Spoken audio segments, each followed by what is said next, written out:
Hi friends, welcome to our channel. ఈరోజు మన ఛానల్లో సింపుల్గా టేస్టీగా కమ్మగా కడుపు నిండా తినేలా చిక్కుడుకాయ కర్రీని సింపుల్ ప్రాసెస్లో కుక్కర్లో టమాటో చిక్కుడుకాయ కర్రీని ఎలా చేయాలో చూసేద్దాం. ఈ చిక్కుడుకాయ తినడానికి చాలామంది ఇష్టపడరు ఫ్రెండ్స్.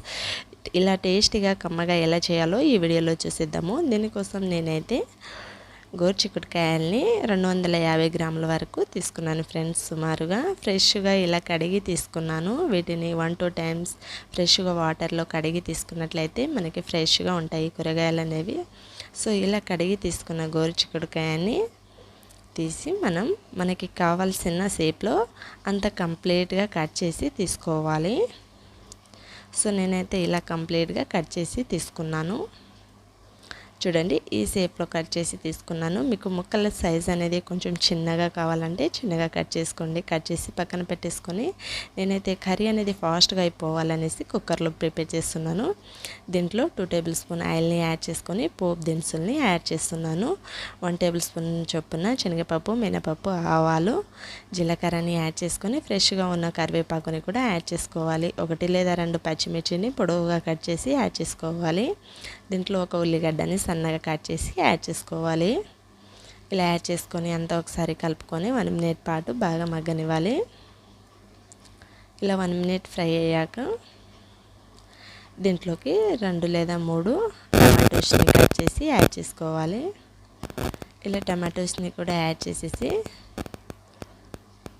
మనం ముందుగా కట్ చేసి పెట్టుకున్న గోరు చిక్కుడుకాయని యాడ్ చేసుకోవాలి.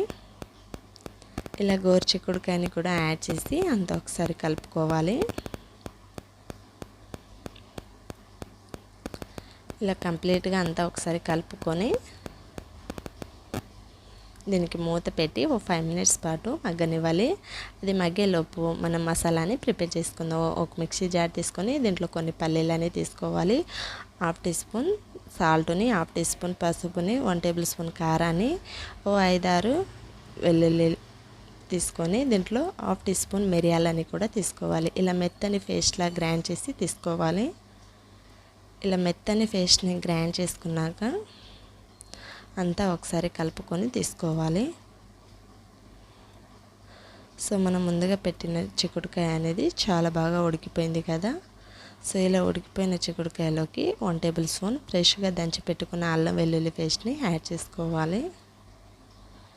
ఇలా యాడ్ చేసుకొని 1 టేబుల్ స్పూన్ ధనియాల పౌడర్ని కూడా యాడ్ చేసుకొని అంతా ఒకసారి కలుపుకోవాలి.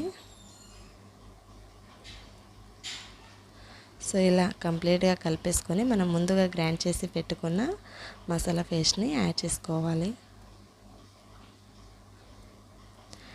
యాడ్ చేసి అంతా ఒకసారి కలుపుకొని తీసుకోవాలి. సో ఇలా కంప్లీట్గా కలుపుకొని తీసుకున్నాక దీంట్లో గ్రేవీ కోసం కొన్ని వాటర్ని యాడ్ చేసుకోండి. గ్రేవీ పలచగా కావాలి అంటే కొంచెం మనం విజిల్ రావాలి కదా, అందుకోసం 1 గ్లాస్ వాటర్ని యాడ్ చేసుకోండి. కుక్కర్లో యాడ్ చేసి చేస్తున్నాం కదా. సో మీరు ఇదే ప్రాసెస్ని గిన్నెలో చేస్తున్నట్టయితే వాటర్ని కొంచెం తక్కువ యాడ్ చేసుకోండి. సో మూత పెట్టి ఒక విజిల్ వచ్చేంత వరకు దీన్ని మనం కుక్ చేసుకోవాలి. ఇలా ఒక విజిల్ వచ్చాక స్టవ్ ఆఫ్ చేసి మూత తీసి చూస్తే మనకి పర్ఫెక్ట్గా ఉడికిపోయింది. చూడండి, మనకి ఇదైతే పర్ఫెక్ట్గా ఉడికిపోయింది కదా. సో ఇలా ఉడికిన చిక్కుడుకాయలోకి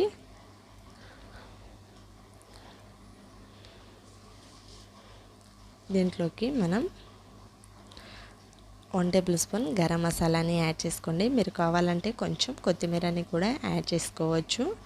సో ఇలా యాడ్ చేసి అంతా ఒకసారి కలుపుకొని ఒక సర్వింగ్ బౌల్ తీసుకొని సర్వ్ అవుట్ చేసుకుంటే ఎంతో రుచికరమైన కమ్మదనాన్ని ఇచ్చే గోరు చిక్కుడుకాయ కర్రీ ఈజీ ప్రాసెస్లో ప్రిపేర్ చేసేసాం కదా ఫ్రెండ్స్. చాలా ఈజీగా, చాలా సింపుల్గా వంట రాని వాళ్ళు, ఫస్ట్ టైం చేసేవాళ్ళు కూడా ఇష్టపడని గోరు చిక్కుడుకాయ అన్నది ఎవరు ఇష్టపడారో సో వాళ్ళకి ఈ ప్రాసెస్లో చేసి పెట్టండి. చాలా ఇష్టంగా కడుపు నిండా మళ్ళీ మళ్ళీ చేయించుకొని తింటారు. వీడియో నచ్చితే లైక్ చేయండి. మరిన్ని రెసిపీస్ కోసం సబ్స్క్రైబ్ చేసుకోండి.